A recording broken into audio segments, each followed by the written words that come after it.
नमस्कार बच्चों, कैसे हैं आप सब। उम्मीद है आप सब बहुत अच्छे होंगे और आप लोगों की पढ़ाई लिखाई भी बहुत अच्छे तरीके से चल रही होगी। तो बच्चों, एक बार फिर से आप सबका बहुत बहुत स्वागत है मेरे इस रूपेश सर ट्यूटोरियल्स चैनल पे। तो बच्चों, कल के मैंने अपने पिछले वीडियो में आपको एक्सरसाइज 3.4 करके दिखाई थी। उसी के आगे आज एक्सरसाइज 3.5 में आपके सामने लेकर आया हूं और उम्मीद है आप सब उसे भी अपना उतना ही प्यार देंगे। और मेरे ख्याल से मुझे ऐसी उम्मीद है कि ये चीज़ें आपको बेहतर समझ में आने वाली हैं। तो बच्चों, अभी तक हम लोगों ने रैखिक युग्म समीकरणों को हल करने की दो विधियां पढ़ी हैं। एक तो प्रतिस्थापन विधि और दूसरी विधि हमारे पास थी विलोपन विधि, जो मैंने आपको समझाने की कोशिश की थी। तो बच्चों, यहाँ पर एक नई विधि आपके सामने लेकर मैं आया हूँ जो आपके एनसीईआरटी सिलेबस में है, जिसका नाम है बच्चों वज्र गुणन विधि। वज्र बहुत भयानक चीज होती है, लेकिन यहाँ पर ऐसा कुछ भी भयानक है नहीं आपके लिए। तो वज्र गुणन विधि को इंग्लिश में हम लोग क्रॉस मल्टीप्लिकेशन मेथड भी कहते हैं। क्रॉस मल्टीप्लिकेशन मेथड का अपना अलग कॉन्सेप्ट है और बहुत ही इजी है। बच्चों, अभी तक एग्जाम में जो क्वेश्चंस आए हैं या आएंगे, अगर उनमें विधि का नाम वो मेंशन करता है कि आप समीकरण को इसी विधि से करके दिखाइए, तब तो आप बहुत ही मजबूर हो जाएंगे कि हमको वही विधि यहाँ पे अपनानी है। अगर समीकरण को हल करने की विधि वहां पर मेंशन नहीं है, वहां पर नहीं कहा है कि इस विधि से करके दिखाइए, तब इन तीनों विधियों में सबसे उपयुक्त, सबसे सरल, सबसे आसान आपको जो भी विधि लगती है, आप वो विधि अपनाकर अपने क्वेश्चंस को सॉल्व कर सकते हैं। तीनों विधियों में आंसर में कोई भी फर्क नहीं आएगा, सेम आंसर आते हैं, ये बिल्कुल फैक्ट है। तो बच्चों, मैं आपको यहाँ पर आज वज्र गुणन विधि समझाने वाला हूँ और चलिए शुरू करते हैं। देखिए बच्चों, ऐसा होता है जैसे आपके पास दो इक्वेशन दिए हैं, a1x प्लस b1y बराबर c। ध्यान दीजिएगा, अगर बराबर के उस तरफ कोई कांस्टेंट लिखा हुआ है तो आपको बराबर के इस तरफ लेके आना है बच्चों। तो ये इक्वेशन ऐसा हो जाएगा, प्लस c1 इक्वल्स टू 0। ये इक्वेशन है। अगर यहां पे दूसरा इक्वेशन है a2x plus b2y is equals to c2 लिखा हुआ, या फिर c2 की जो भी उस मतलब बराबर के उस तरफ चीजें तो आपको इस तरफ लेके आनी है, आपको बराबर के उस तरफ 0 ही चाहिए। ये दो इक्वेशन आपके पास है। तो वज्र गुणन विधि को लगाने के लिए आपको एक छोटा सा तरीका मैं बताता हूँ, बहुत ही इजी तरीका है, थोड़ा छुपन छुपाई वाला है, जरा कोशिश करते हैं। तो बच्चों, होता क्या है, हमारे पास दो हमारे पास वेरिएबल है x और y। तो हम क्या करते हैं, यहाँ पर तीन लाइनें ऐसे बना लेते हैं। यहाँ पर बच्चों x को लिखते हैं, यहाँ पे y को लिखते हैं और यहाँ पे 1 लिखते हैं। और यहाँ पर आपका यहाँ पर हम क्या करते हैं, माइनस का यूज करते हैं। ओके, फिर बच्चों क्या करते हैं, ध्यान दीजिएगा, x के नीचे हमें कुछ लिखना है, कुछ y के नीचे लिखना है, कुछ 1 के नीचे लिखना है। आप कैसे करेंगे, तो भैया थोड़ा पर्दा है वाला खेल होगा यहाँ पे। तो अगर x के नीचे हम कुछ लिखने वाले हैं तो x को ऐसे बंद कर लेते हैं। ओके, x पर पर्दा डाल देंगे, थोड़ा शर्म आ रही है इनको। तो यहाँ पर क्या करेंगे, यहाँ पर y का गुणांक ये वाला और यहाँ पर y का गुणांक ये वाला, और ये दोनों टर्म हम लोग यहाँ पर लिख लेते हैं। जरा ध्यान दीजिएगा, तो आप x को बंद कर लीजिएगा। तो बच्चों, यहाँ पे बचेगा b1, यहाँ बचेगा b2, यहाँ बचेगा c1, यहाँ बचेगा c2। ओके, y के पास चलते हैं। तो बच्चों, जब y के पास आएंगे तो हम y वाले को बंद कर लेंगे ऐसे। तो हमारे पास a1 a2 c1 c2 बचेगा। तो बच्चों, a1 a2 c1 c2, इसी तरह के फार्मूले को याद करने की जरूरत नहीं है आपके पास। जब हम 1 के नीचे आते हैं तो इस कांस्टेंट को बंद कर लेते हैं। तो ये a1 a2 b1 b2 हमारे पास बचता है, a1 a2 और b1 b2। यहाँ तक मेरे ख्याल से चीजें आपको समझ में आ रही होंगी। अब हम बढ़ते हैं नेक्स्ट स्टेप की ओर। तो बच्चों, फिर से ये x y और 1 वाला खेल चलता रहेगा। अब हम क्या करेंगे, देखिए ध्यान से, यहाँ पर ऐसा होता है, एक बार तो हम ऐसे गुणा करेंगे, ओके, सब में ऐसे गुणा करेंगे। ऐसा किसी ने नहीं कहा कि आप ऐसे करें। आप सबसे पहले ये वाली गुणा भी कर सकते हैं। इसका ये मतलब नहीं कि आप यही वाली करने के लिए बहुत मजबूर है, कोई बंदूक भी आपके सामने खड़ा नहीं यही करना है, ऐसा कुछ भी नहीं है। आप इनको पहले मल्टीप्लाई करें या इनको मल्टीप्लाई करें, बट एक चीज ध्यान रखिएगा, ध्यान दीजिएगा, आप यहाँ पर मल्टीप्लाई करें b1 c2, ध्यान दीजिएगा, और उसके बाद जो ये मल्टीप्लाई करेंगे आप ये वाला, इसमें आपको करना क्या है, हमेशा बीच में माइनस का यूज करना है, बीच में माइनस का यूज करना है। मतलब एक तो ये मल्टीप्लिकेशन हो गया और आप जब इसका मल्टीप्लाई करेंगे तो ये हो जाएगा B2C1 और भैया यहाँ पर हमेशा माइनस करना है। मेरे ख्याल से चीज़ें आपको सामने आ रही होंगी। अब y के पास चलते हैं, तो बच्चों इनका मल्टीप्लाई करेंगे तो ये हो जाएगा A1C2 और उसके बाद यहाँ पर होगा A2C1, बीच में हमेशा माइनस।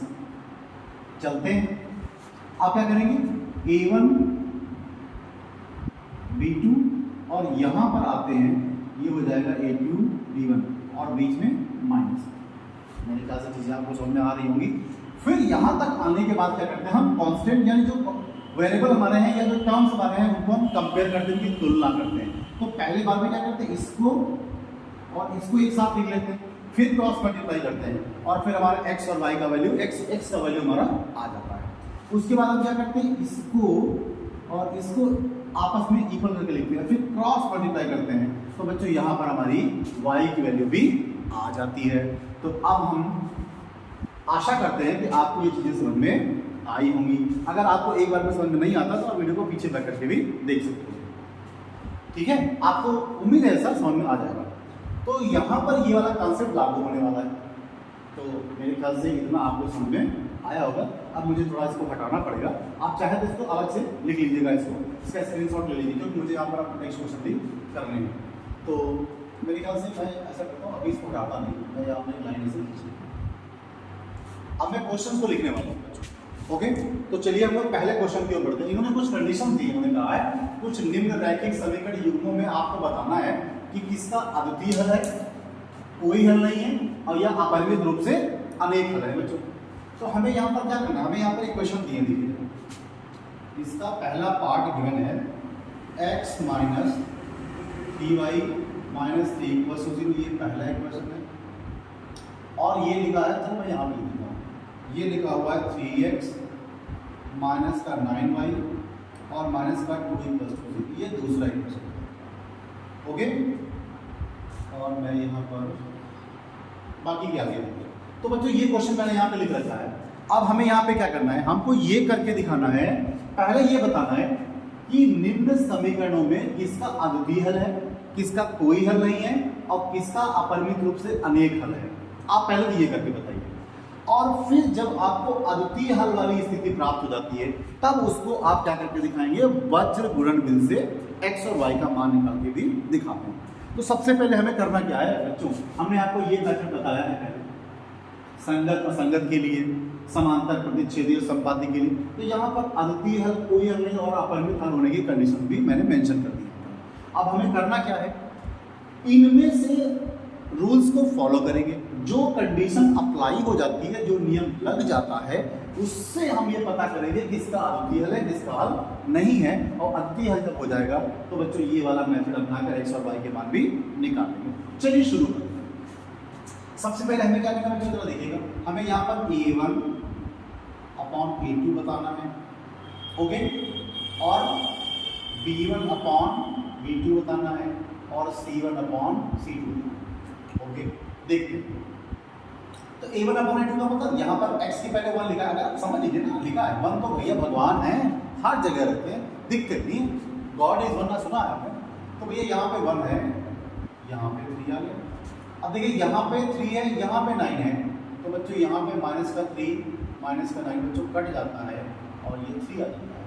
अब C1 अपॉन C2 की बात रही तो बच्चों इस तरह से आएगा, ये हमारा बराबर नहीं। अब हम क्या देख रहे हैं, ये दो वैल्यूज हमारे पास बराबर हैं और ये बराबर नहीं है। तो बच्चों यहाँ पे कौन सी कंडीशन फॉलो होती है, अतः A1 upon A2 is equals to B1 upon B2 but not equals to C1 upon C2। अब यहाँ पर हम आते हैं, यहाँ पर हम देख रहे हैं ये कंडीशन फॉलो हो रही है, इसका मतलब इस समीकरण का कोई हल नहीं है। तो बच्चों यहाँ पर लिख देंगे अतः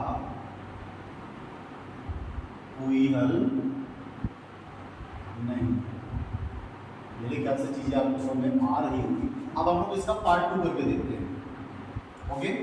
अब जो दूसरा पार्ट है इसका बच्चों, ये इसके क्वेश्चन यहाँ पर नोट है, 2x + y = 5, और ये है 3x plus 2y is equal to 8। अब ये करके देखना हमको बच्चों। तो जरा देखिए, मैंने आपको अभी बताया कि हमको बराबर के उस तरफ जीरो लेके आना है, नहीं है तो करिए मतलब बराबर के इस तरफ सारा कूड़ा कबाड़ा ले आइए, उस तरफ जीरो कर दिए बच्चों। तो ये इक्वेशन कैसे लिखा जाएगा, देखिए ये हो जाएगा 2x plus Y minus Y equal to 0। ये पहला इक्वेशन बन गया। इसमें क्या करेंगे बच्चों, ये हो जाएगा 3x plus 2y minus 8 equal to 0। ये दूसरा इक्वेशन। अब यहाँ पर a1 बटे a2, b1 बटे b2 और c1 बटे c2 वाला खेल शुरू करते हैं। चलिए शुरू करते हैं। क्या होगा करते हैं, यहाँ पे देखिए a1 अपॉन a2 क्या निकलेगा भैया, तो ये 2/3 हो जाएगा। उसके बाद b1 अपॉन b2 भैया क्या हो जाएगा, 1/2 हो जाएगा। और c1 अपॉन c2 क्या हो जाएगा, -5 अपॉन -8 हो जाएगा भैया। तो यहाँ पर तो हमारा a1 बटे a2 b1 बटे c2 में से कुछ भी नहीं बराबर है।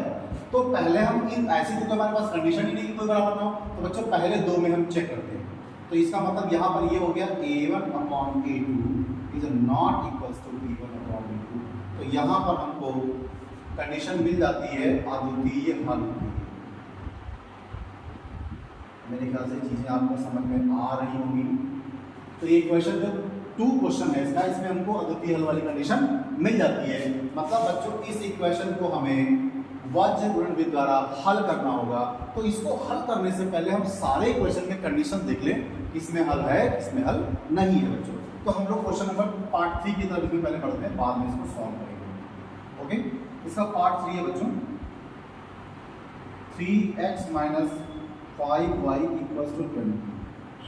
और दूसरा इक्वेशन है इसका 6x minus 10y equals to 4। ये दूसरा इक्वेशन है। तो बच्चों यहाँ पे क्या देखते हैं, हम इसको क्या करते हैं, बराबर की इस तरफ ले जाते हैं बच्चों। तो ये इक्वेशन बनेगा 3x minus 5y minus 20 equals to 0। और ये इक्वेशन बनेगा 6x minus 10y minus 40 equals to 0। फिर से a1 अपॉन a2 वाली कहानी। तो बच्चों a1 अपॉन a2 क्या निकलेगा, 3/6 हो जाएगा। इसको कैंसिल कर लेंगे तो ये हो जाएगा 1/2। b1 अपॉन b2 कंडीशन क्या निकलेगी बच्चों, -5 अपॉन माइनस करके ये कैंसिल हो गया। तो बच्चों ये भी 1/2 आ गया। अब यहाँ पर हम c1 अपॉन c2 भी निकालते हैं, तो -20 अपॉन -40 हो गया बच्चों, ये भी 1/2 आ गया। तो हम यहाँ से देख रहे हैं कि a1 upon a2 b1 upon b2 और c1 अपॉन c2 तीनों इक्वल हैं। तो यहाँ पर बच्चों हमारी कंडीशन कौन सी आती, अपरिमित रूप से अनेक। तो यहाँ पर कंडीशन बनती है अपरिमित रूप से अनेक फलन। ओके, हमें इसको भी वज्र गुणन से नहीं हल करना है। अब बच्चों इसका 4th पार्ट भी हम लोग कर लेते हैं यहाँ, तब हम उससे निपट लेंगे। ओके, 4th पार्ट हमारे पास है x minus 3y minus 7 equal to 0। और हमारे पास है 3x माइनस 3y माइनस का 15 इक्वल टू 0। दो इक्वेशन हमारे पास है बच्चों, चेक करते हैं। तो बच्चों a1 अपॉन a2 क्या निकलेगा, 1/3। b1 अपॉन b2 क्या निकलेगा, माइनस का 3/3। ये कैंसिल होकर 1 हो गया। और c1 अपॉन c2 क्या निकलेगा, माइनस का 7/15। ये कैंसिल हो गया। अब बच्चों आप क्या देख रहे हैं, तीनों आपस में बराबर नहीं है। तो तीनों बराबर ना वैसी कंडीशन नहीं है, तो इनको साथ में ले लेंगे। तो यहाँ से a1 upon a2 is not equals to b1 upon b2। इसका भी अद्वितीय हल होगा। मेरे ख्याल से आपको चीजें समझ में आ रही होंगी।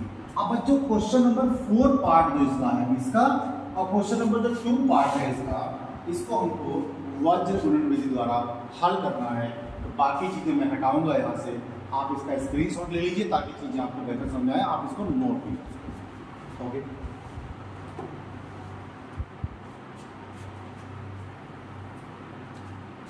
मेरे ख्याल से आपने इसका स्क्रीनशॉट ले लिया होगा। अब मैं क्या करता हूँ, क्वेश्चन नंबर ये पार्ट 1 और पार्ट 3 को हटा देता हूँ।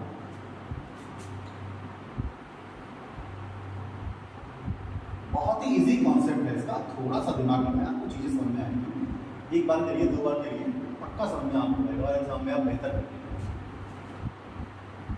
मैं इसको हटा देता हूँ, आप इसको लिख चुके होंगे मेरे ख्याल से। ये तो मेथड था आपको बताने का। अब मैं क्वेश्चन यहाँ पे लिखे रखा हूँ जो उनको वज्र गुणन द्वारा सॉल्व करते हैं। मेरे ख्याल से तीसरा वाला भी आपको नहीं करना, मैं इसको भी करा देता हूँ। आपको सेकंड और फोर्थ पार्ट केवल इसका करना है। ओके, इतना आपको कर देगा। चलो ये क्वेश्चन हमको करके दिखाना है वज्र गुणन द्वारा, और बाकी के वो करके दिखाना है। ओके, तो मैं यहाँ पे क्या करता हूँ, इस वाले क्वेश्चन के जो इक्वेशन थे हमारे पास, मैं इसको ऊपर लिख देता हूँ। तो दूसरे का सेकंड पार्ट है बच्चों, तो ये था आपका 2x + y - 5 = 0, और दूसरा इसका इक्वेशन है 3x + 2y - 8 = 0। ये इक्वेशन नंबर 2 है। अब बच्चों मैं इसको हटाऊंगा यहाँ से। ओके, चलते हैं। अब बच्चों इसको मैं वज्र गुणन के द्वारा हल करके दिखाना है। देखिए बहुत इजी कॉन्सेप्ट मैं आपको बता चुका हूँ, मैं फिर से बता रहा हूँ चलूंगा। तो यहाँ पर क्या करेंगे बच्चों, एक हम यहाँ 3 लाइनें ऐसे खींच लेते हैं। यहाँ पर आपका x हो जाएगा, यहाँ पे आपका माइनस का y हो जाएगा, और यहाँ पर देखिए अब मैं यहाँ पर आपको यूज करके ऐसे ऐसे लिख के नहीं दिखाऊंगा क्योंकि इससे हमारा क्वेश्चन बहुत लेंथी हो जाता है। अब मैं डायरेक्ट यहाँ पे आपको करके बता दूंगा। अब देखिए x के नीचे आपको लिखना है, तो आप इसको बंद कर लीजिए। ये 1 हो गया, ये 2 हो गया। देखिए बच्चों ये 1 हो गया और ये 2 हो गया। चलिए अभी लिख देते हैं। उसके बाद ये 5 और 8 हो गया, ये माइनस का 5 हो गया और ये माइनस का 8 हो गया। अब y पे चले तो आप y को बंद कर लीजिए, तो ये 2 और 3 हो जाता है। इस तरह यहाँ पर -5 और 8 हो जाता है। अब 1 के नीचे आएंगे, आप इनको बंद कर लेंगे, तो ये हो जाएगा 2 3 1।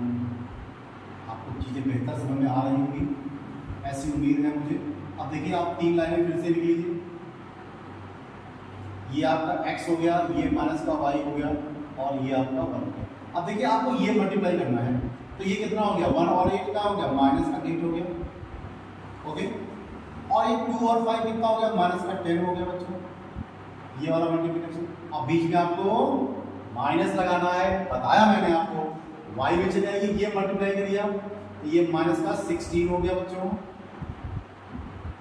ये माइनस का 15 हो गया बच्चों, बीच में माइनस लगाइए, 1 में आइए, इसका मल्टीप्लाई करिए, तो बच्चों ये 4 हो गया, और ये माइनस का 3।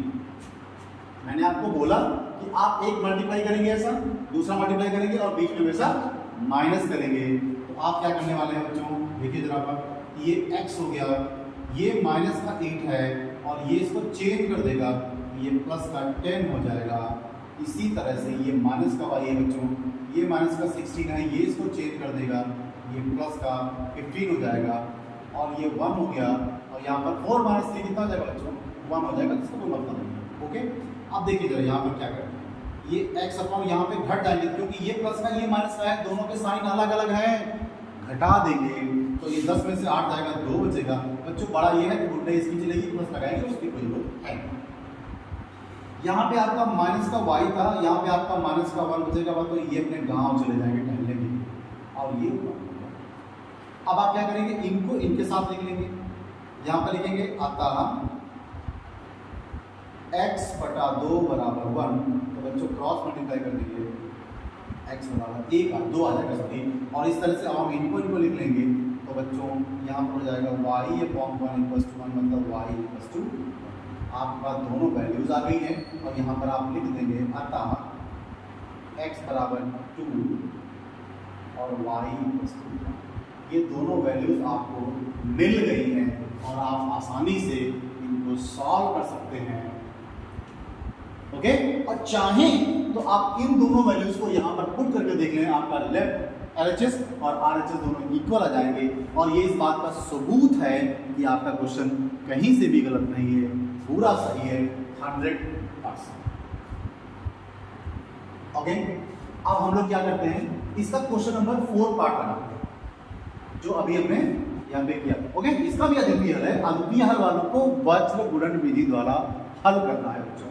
तो यहाँ पर हम करते हैं, ये इक्वेशन है x - 3y - 7 = 0, और दूसरा इक्वेशन है 3x - 3y - 15 = 0। दो इक्वेशन है, फिर से वही काम करेंगे बच्चों, x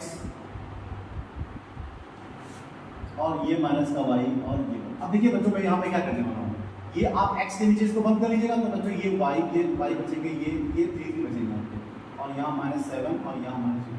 y के नीचे हम क्या करेंगे, y को बंद कर लेंगे बच्चों, 1 3 माइनस 7 माइनस 15, और इसको बंद करेंगे तो 1 3 माइनस 3 माइनस 3। ओके, मेरे ख्याल से चीज़ें आपको समझ आ रही है। मैं थोड़ा सा जल्दी करने की कोशिश कर रहा हूँ। ये x हो गया बच्चों, इसका मल्टीप्लाई करेंगे तो ये हो जाएगा आपका प्लस का 45, इसका मल्टीप्लाई करेंगे तो ये हो जाएगा प्लस का 21 बच्चों, बीच में माइनस, उसके बाद ये माइनस का y, तो आप इनका मल्टीप्लाई करेंगे इनको तो माइनस का 15 और ये माइनस का 21 और बच्चों बीच में माइनस 1 हो जाएगा, और इसका मल्टीप्लाई माइनस का 3 और इसका मल्टीप्लाई माइनस का 9 और बीच में माइनस।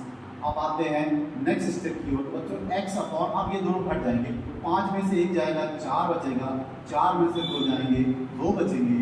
अब इस तरह से यहाँ पर देखिए ध्यान से, ये इसको चेंज कर देगा बच्चों, तो 15 में से 21 चले जाएंगे, 6 बचेंगे, 6 बचेंगे, और ये 1 अपॉन, ये इसको चेंज कर देगा बच्चों, ये माइनस का 3, ये प्लस का 9 हो जाएगा, 6 बचेगा।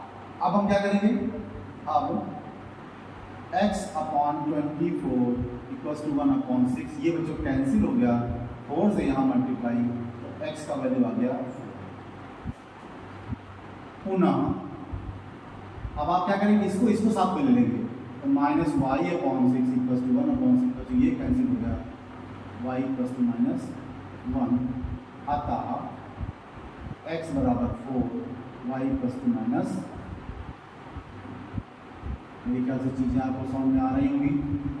मैंने बहुत ही सरल तरीके से आपको बताने की कोशिश की है, और हो सकता है आपको ऐसा लगे कि आप थोड़ी सी ऊर्जा कम है, थोड़ी सी परेशानी है इस वजह से, तो मैंने आपको ये बताने की कोशिश की है। और वज्रगुणन विधि बहुत बेहतर तरीके से आपको समझ में आई होगी, ऐसे मुझे उम्मीद है। अगर चीज़ें तो एक बार में समझ में नहीं आती हैं तो आप वीडियो को पीछे लग करके भी देख सकते हैं, आप ही के लिए बनाया गया है, आपको चीज़ें समझ में आ जाएंगी।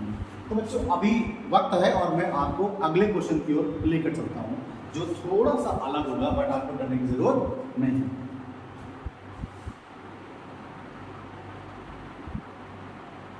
आप इसका स्क्रीनशॉट ले लें आराम से, ताकि चीजें आपके लिए आसान हो। Okay, not it.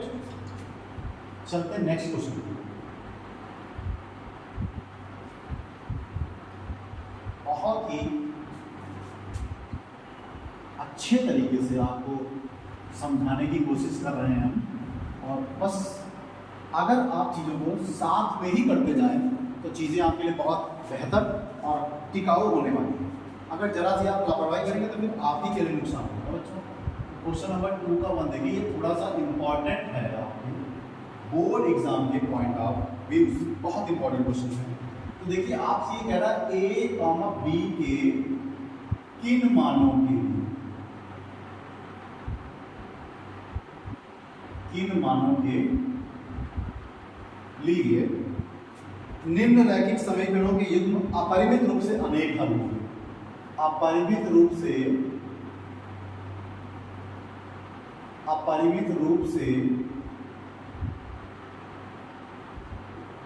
अनेक हल होंगे। ओके, इक्वेशन क्या दिया है आपको, इसका फर्स्ट पार्ट है बच्चों, तो ये इक्वेशन है 2x + 3y = 7, और दूसरा इक्वेशन है a - b x + a + b y = 3a + b - 2 है मेरे ख्याल से आपको। ओके, चलते हैं। देखिए बच्चों, इन्होंने कहा कि ये दो इक्वेशन है आपके पास, और a और b के मान हमें करके बताइए कितने आएंगे यदि ये इस कंडीशन को फॉलो कर रहे हैं कि इनके अपरिमित रूप से अनेक। चलते हैं इन इक्वेशन को इसमें ढाल कर देखते हैं, और फिर हम क्या करेंगे, अपनी वैल्यू निकालते हैं। आइए, तो बच्चों ये इक्वेशन फर्स्ट रहा और ये इक्वेशन सेकंड रहा। इसका थोड़ा पोस्टमार्टम करने की जरूरत है, क्योंकि हमें बराबर की तरफ क्या चाहिए, 0 चाहिए। ओके, तो बच्चों ये इक्वेशन ऐसा हो जाएगा, ऐसा हो गया। इस इक्वेशन के हालात भी बदलेंगे हम, जरा इधर आते हैं। इसको क्या लिख सकते हैं, a - bx + a + by। ध्यान दीजिएगा बच्चों, अब हम सबको इस तरफ लेके आ रहे हैं, तो ये हो जाएगा -3a -b और प्लस का ये उधर जाएगा 0। अब जरा ध्यान दीजिए, अगर हम ऐसा कर लें a - b x और a + b वाई बच्चों यहाँ पर माइनस कॉमन ले लें तो ये अंदर के साइन चेंज हो जाएंगे, ऐसे हो जाएगा बच्चों। अब ये हमारे लिए आसान हो गई, एक इक्वेशन ये बन गया और ये इक्वेशन अपरिमित हल होने की कंडीशन है वो हमारे पास। जरा उसको यहां ले आते हैं, आइए तो लिखेंगे चूंकि अपरिमित हल होने के लिए क्या होना चाहिए, a1/a2 is equals to b1/b2 is equals to c1/c2। इसी तो a1 क्या है बच्चों 2 और a2 क्या है बच्चों a माइनस b, b1 क्या है 3, b2 क्या है a प्लस b, c1 क्या है माइनस का 7 और बच्चों c2 क्या है ये पूरी वैल्यू, तो माइनस का और ब्रैकेट में 3a प्लस b माइनस का। तरीका से इतना आपको समझ में आया होगा। अब यहाँ पर क्या करते हैं बच्चों, एक बार इनको साथ में ले लेते हैं और एक बार इनको और इनको साथ में ले लेते हैं, या आप इनको भी ले सकते हैं, उससे कोई फर्क नहीं पड़ेगा आपका। तो आपके दो इक्वेशंस बन जाएंगी। तो बच्चों हमें इक्वेशन मिलेगी, वैल्यूज नहीं आई है, फिर इन इक्वेशन को 3 विधियां हैं हल करने की, 4 भी अगर विधियां ले सकते हैं आप, ग्राफी मेथड भी ले लीजिए। तो ग्राफी मेथड में जाने की जरूरत नहीं है, तो आप उन 3 में से जो आपको अच्छी लगे आप यूज कर सकते हैं। चलते हैं यहाँ पे क्या करना है, यहाँ पर करेंगे यदि 2/a minus b is equals to minus का 7 अपॉन माइनस का 3a प्लस b माइनस का 2। बच्चों ये माइनस माइनस कैंसिल हो गया, क्रॉस मल्टीप्लाई करिए भैया, इनका मल्टीप्लाई करिए तो हो जाएगा 7a minus 7b is equals to 2 3 6a plus 2b minus का 4। अब देखिए 7a ऐसा रहा, 6a इधर ले आइए बच्चों, 7b ऐसा है माइनस का 2b इक्वल्स टू माइनस का 4 हो जाएगा। ये बचेगा a माइनस का 9b इक्वल्स टू माइनस का 4। आपके पास ये इक्वेशन आ गया, इसको इक्वेशन 3 समझ लें। चलते हैं इधर, यदि अब बच्चों क्या करेंगे, इनको एक साथ ले लेंगे, 3/a plus b is equals to minus 7 upon minus का 3a प्लस b माइनस का 2। ये कैंसिल हो गया बच्चों। चलते हैं क्रॉस मल्टीप्लाई करिए, या इधर कर लीजिए पहले तो 7a plus 7b equals to 9a plus 3b minus का 6। इधर ले आइए तो बच्चों 7a minus 9a sorry plus 7b minus 3b equals to minus का 6। अब ये माइनस जाएगा बच्चों, तो माइनस का 2a, ये भी माइनस जाएंगे, प्लस का 4b इक्वल्स टू माइनस का 6। आप चाहें तो माइनस 2 से डिवाइड कर दीजिए पूरे क्वेश्चन को, तो माइनस 2 डिवाइड करेंगे तो क्या हो जाएगा a माइनस 2b और 3। हमने माइनस 2 से पूरे इक्वेशन को डिवाइड कर दिया बच्चों।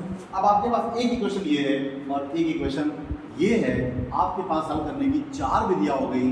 ग्राफीय मेथड हो गया, एलिमिनेशन मेथड हो गया, सब्स्टिट्यूशन मेथड हो गया और आपका क्रॉस मल्टीप्लिकेशन मेथड हो गया। बहुत ही जबरदस्त कॉन्सेप्ट आपके पास है। अब आप बिल्कुल आज़ाद हैं, तीनों चारों में से कोई विधि का यूज कर लीजिए। आपसे सरकार ने नहीं कहा यहाँ पर वो विधि आप यूज करिए, तो आप कोई भी यूज कर सकते हैं जो आपको अच्छी हो। तो हम यहाँ पर क्या करने वाले हैं, यहाँ पर ऐसा करेंगे, दोनों इक्वेशन को एक साथ लिखते हैं। चलिए तो ये equation a minus 9b equals to minus का 4 है और ये a माइनस का 2b इक्वल्स टू 3 है, ये लिखते हैं। अब बच्चों देखें यहाँ पर a दोनों बराबर हैं और हम इनको एलिमिनेट करने वाले हैं, विलोपन के द्वारा करने वाले हैं। तो यहाँ लिख देंगे घटाने पर, तो ये साइन आपके चेंज हो जाएंगे और ये आपका कैंसिल हो जाएगा बच्चों, ये घट जाएंगे यहाँ पर, ये हो जाएंगे माइनस का 7b प्लस टू माइनस का 7 कैंसिल हो गया, ये भी कैंसिल हो गया, तो b प्लस टू 1 आ गया। इसको आप किसी भी इक्वेशन में रख दीजिए, समीकरण 3 में रख देते हैं। समीकरण 3 हमारे पास क्या है बच्चों, a minus 9b equals to minus का 4, तो ये हो गया a minus 9 into 1 equals to minus का 4, a minus 9 equals to minus का 4, ये प्लस का हो जाएगा उधर जाके, तो बच्चों ये घट जाएगा, 5 आ जाएगा। इस प्रकार a इक्वल्स टू 5 और b इक्वल्स टू 1, आपके पास दोनों वैल्यूज आ चुकी हैं और आप इनको आसानी से हल कर सकते हैं। तो बच्चों मैंने आपको यहाँ पर एक सवाल जो था क्वेश्चन नंबर 2 का फर्स्ट पार्ट, इसको इस विषय करके आपको दिखाया है। मेरे ख्याल से चीज़ें आपको समझ में आ रही होगी, थोड़ा सा अगर आप दिमाग लगाएंगे तो, और आप मेरे साथ करते जाएंगे तो चीज़ें आपके लिए पक्का है 100% बेहतर हो जाएंगी। तो थोड़ा सा मेरा साथ दीजिए और कर दीजिए। तो मैं अब इसको हटाने के लिए तैयार हूँ और आप इसका स्क्रीनशॉट ले सकते हैं। ओके, तो बच्चों बढ़ते हैं नेक्स्ट क्वेश्चन। सेम इसी मेथड पर क्वेश्चन नेक्स्ट वाला भी है, और बच्चों इंपॉर्टेंट क्वेश्चन है। जो कंडीशन ये बोलते हैं कि अद्वितीय हल है या जैसा भी हल है, आप उसको लगा लीजिए। तो आप अपने इसको लगा डालेंगे, तो जैसे ही आप इसको लगा डाला वैसे ही आपकी लाइफ झींगा वाला। समझते हैं, थोड़ा हंसी मजाक करना चाहिए, मूड थोड़ा चेंज रहता, नहीं तो बहुत इरिटेशन होने लगेगी फिर ऐसे लगाएंगे तो। ओके, इसका क्वेश्चन नंबर 2 क्वेश्चन नंबर 2 में बढ़ते हैं। आपको ये करना है के किस मान के लिए कोई हल नहीं है। अब ये क्या, इसको हटा देते हैं। अब आपको यहां पर क्या करना है,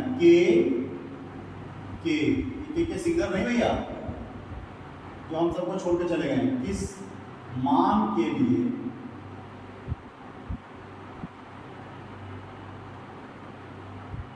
समीकरण का कोई हल नहीं है। ओके, तो अब की बार आपको ये वाली कंडीशन अप्लाई करनी है। ओके, चलिए बढ़ते हैं। हमको एक क्वेश्चन दिया है 3x + y = 1, और ये दिया हुआ है 2k - 1 और x है प्लस 2k + 1, सॉरी k + 1 है। यहाँ पर मैंने क्वेश्चन सॉरी गलत लिखा है। भैया गलती हो जाती है, इंसान ही है, भगवान नहीं है। ओके, मैं एक बार चेक कर लेता हूँ। 2k - 1 x, k - 1 y, 2k +। Okay, आइए थोड़ा सा पोस्टमार्टम करने की कोशिश करें। आप इसको इधर ले आइए, तो बच्चों ये हो जाएगा 3x + y - 1 = 0। हमको इक्वल में उस तरफ 0 लेके आना। अब जरा देखिए, इसको यहाँ पर लिखते हैं 2k - 1 x plus k - 1 y। अब बच्चों इधर इसको ले आते हैं, देखिए जरा ध्यान से, माइनस का 2k प्लस का माइनस का साइन चेंज आएगा बराबर 0। ओके, अब हम क्या करने वाले हैं, इन्होंने कहा कोई हल नहीं है इसका, तो कोई हल नहीं वाली कंडीशन ले आते हैं। चूंकि युग्म का कोई हल नहीं है, तो a1/a2 = b1/b2 is not equals to c1/c। Apply करिए। तो बच्चों a1/a2 का मतलब क्या हुआ, देखिए a1 ये 3 है आपका, और a2 कितना है 2k - 1 इक्वल्स टू b1 कितना है 1, और b2 कितना है k - 1, c1 कितना है बच्चों -1 और c2 कितना है -2k। अब ये आपका नॉट इक्वल है, आपको k का वैल्यू पता करना है। तो बच्चों ये दोनों आपस में इक्वल, बहुत सरल क्वेश्चन है, बिल्कुल बहुत ही आसान क्वेश्चन होते हैं, मक्खन की तरह, बस रखिएगा अंदर। आप क्या करने वाले हैं यहाँ पर, अब देखिए ये तो इसके इक्वल नहीं, तो आप ऐसा करिए इसको इसके इक्वल ले आइए। यहाँ पर लिख देंगे यदि 3/2k - 1 = 1/k - 1, क्रॉस मल्टीप्लाई करिए, तो बच्चों यहाँ ये हो जाएगा 2k - 1 = 3k - 3। अब आप इधर ले आइए इसको, तो ये हो जाएगा 2k - 3k, ये -3 उधर है, 1 को उधर ले जाइए, प्लस हो जाएगा। तो बच्चों माइनस का k = -2k कैंसिल हो गया, k = 2 इज द आंसर। तो मेरे ख्याल से चीज़ें आपको बेहतर समझ में आ रही होंगी। और बच्चों इस तरह से एक्सरसाइज 3.5 का मैंने क्वेश्चन नंबर 2 के आपको सारे पार्ट करके दिखा दिए हैं। और अब हम देखते हैं कि इसमें एक्चुअली कितने क्वेश्चंस हैं। अब हमको क्या करना है, क्वेश्चन नंबर 3 में देखिए जरा दिखा हुआ है, निम्न समीकरणों के युग्म को प्रतिस्थापन और बीजगणित विधियों द्वारा हल कीजिए, आप किस विधि को उपयुक्त मानते हैं। तो बच्चों ऐसा करते हैं, क्वेश्चन 3 को भी निपटा लेते हैं। चलते देखते हैं क्वेश्चन नंबर 3 भी देखते हैं। इन्होंने कहा 8x + 5y = 9, और दूसरा क्वेश्चन है 3x + 2y = 4। आप देखिए जरा बच्चों, ये दो इक्वेशन आपके सामने हैं। इन्होंने कहा इसको वज्रगुणन विधि द्वारा भी करिए और प्रतिस्थापन विधि द्वारा करिए। फिर हमें बताइए कि कौन सी विधि आपको ज्यादा अच्छी लगी। तो बच्चों प्रतिस्थापन विधि मैंने आपको पीछे बताई हुई है, तो मैं जरा इसको वज्रगुणन विधि द्वारा करके आपको दिखाता हूं ताकि वो चीज आपको और बेहतर समझ में आ जाए, ठीक है। और प्रतिस्थापन विधि द्वारा आप इसको चेक करके देखिए। अगर आप कहीं पर भी फंसते हैं तो कमेंट बॉक्स में जाके मुझे बताइएगा, तो मैं इस चीज को फिर से दोबारा आपको करके दिखाऊंगा। ओके, तो चलते हैं बच्चों, आप जरा ध्यान दीजिए। आपको क्या करना है, बराबर के उस तरफ 0 करना है बच्चों। तो इस वाले इक्वेशन को हम क्या लिख सकते हैं, मैं जरा इसको हटा देता हूं।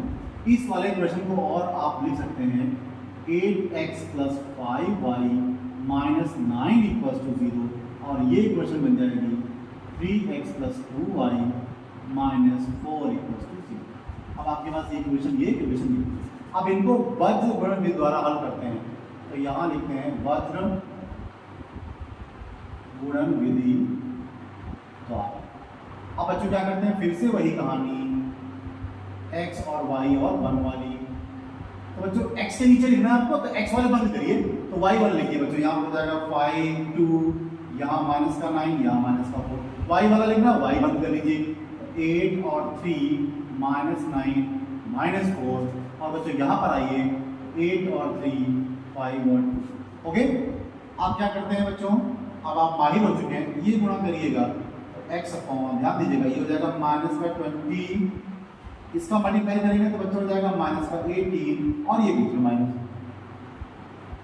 आप इसका मल्टीप्लाई करिए तो ये कितना हो जाएगा, -32, और 9 3 जा 27, माइनस का और बीच माइनस 1/8 2 जा 16, और बीच में माइनस, ये 15। चलते हैं तो ये इसको प्लस करेगा, ये इसको प्लस करेगा। ओके, तो ये बच्चों क्या हो जाएगा, -20 + 18, यहाँ -32 + 27, और माइनस यहाँ पर बचेगा। यहाँ पे क्या आएगा, x = यहाँ पे देखिए -2 बचेगा बच्चों, और यहाँ पे कितना बचेगा, -y, यहाँ पे बचेगा 5, माइनस का ये हो जाएगा कैंसिल। ओके, अब ये 1/1 हो गया। अब जरा क्या करते हैं, अब यहाँ पर लिखते हैं यदि x अपॉन -2 = 1। आप क्या करेंगे, इसको साथ में ले लीजिए भैया। तो यहाँ पर x = कितना हो जाएगा, -2। अब यदि, अब क्या करेंगे, इसको साथ में लिख लेंगे, y अपॉन 5 = 1, तो y = 5। अतः x = -2 और y = 5। ये दो आंसर आपके आ गए हैं आपके सामने। तो मेरे ख्याल से चीज़ें आपको बेहतर समझ में आ रही होंगी और आप इसको आसानी से कर सकते हैं। तो बच्चों मैंने क्वेश्चन नंबर 3 तक आपको सॉल्व करके दिखा दिया है। मैं जरा चेक करता हूँ इसमें कितने क्वेश्चन बच गए हैं। अब लैंग्वेज वाले थोड़े से क्वेश्चन बचे हैं, 1 2 3 4 5। तो 5 क्वेश्चन आपके पास बच गए हैं। अब मैं इसको अगले वीडियो में आपके लिए बिल्कुल फिनिश करके दिखा दूंगा, इसका खात्मा कर दूंगा, और फिर आप तीनों विधि आसानी से कर सकते हैं। तो बच्चों इस बात का ध्यान रखना है कि अगर एग्जाम में आपको ये नहीं कहा गया कि आप कौन सी विधि का प्रयोग करें, तब आप बिल्कुल स्वतंत्र हैं। इन तीनों विधियों में से ग्राफी को जोड़ने तो 4 विधियां हो जाती हैं, तो आप बिल्कुल स्वतंत्र हैं, आप जो चाहे विधि अपना सकते हैं। लेकिन अगर वो बोलता है कि आप इसी विधि से करिए, तब तो आपकी मजबूरी है, फिर आपको वही विधि यूज करनी पड़ेगी। और मैंने आपको सारी विधियां बताई हैं, इसलिए मेरे शेरों आप किसी से कमजोर नहीं है और आप दहाड़िए। और चलते चलते मैं एक बार फिर आप सबसे कहना चाहूँगा कि मेरे चैनल को सब्सक्राइब करिए और शेयर भी करिए, ताकि हमारा परिवार बढ़ता रहे और हम बेहतर करें। और आपके लिए सरप्राइज भी है, बहुत जल्दी मैं आपको इस पर फिजिक्स और इंग्लिश भी पढ़ाने वाला हूँ। तो बच्चों कहीं जाने की ज़रूरत नहीं है, और मेरे साथ रहिए और मेरी ताकत बनते जाइए, और मैं आपके लिए बहुत बेहतर करता जाऊँ। जय हिंद।